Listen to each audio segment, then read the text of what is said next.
पलूस शहरात गुढीपाडव्याच्या पूर्वसंध्येला बुधवारी एक धक्कादायक घटना घडली आहे। पंडित विष्णू दिगंबर पलुसकर शिक्षण संस्थेचे संचालक संजय प्रभाकर परांजपे यांची अज्ञात हल्लेखोरांनी त्यांच्या अपार्टमेंटच्या पार्किंगमध्ये हत्याराने निर्घृण हत्या केली आहे। रात्री सुमारे 8:30 वाजता ही घटना उघडकीस आली।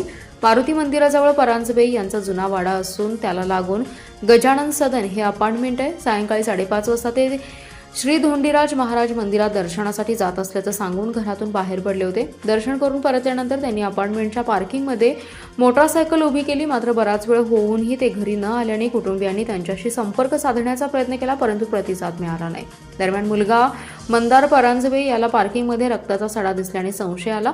पुढे जाऊन पाहणी केली असता पार्किंगमधील कोपऱ्यात संजय परांजपे यांचा रक्ताच्या थारोळ्यात पडलेला मृतदेह आढळून आला।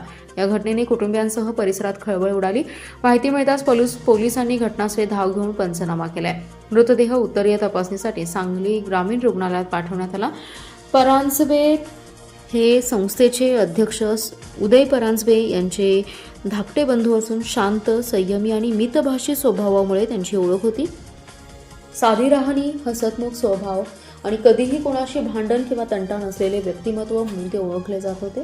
आजोबा माधवराव परांजपे आणि वडील प्रभाकर परांजपे यांनी उभा केलेला समृद्ध वारसा त्यांनी जपलाय आणि पुढे नेला होता। या हत्येमागील कारण अद्याप स्पष्ट झाले नसून मंदार परांजपे यांनी दिलेल्या फिर्यादीवरून गुन्हा नोंद करण्यात आला असून घटनेचा अधिक तपास तासगाव उपविभागीय पोलीस अधिकारी सचिन थोरबोले यांच्या मार्गदर्शनाखाली पलूस पोलीस ठाण्याचे पोलीस निरीक्षक सिद्धेश्वर जंगम हे करत आहेत।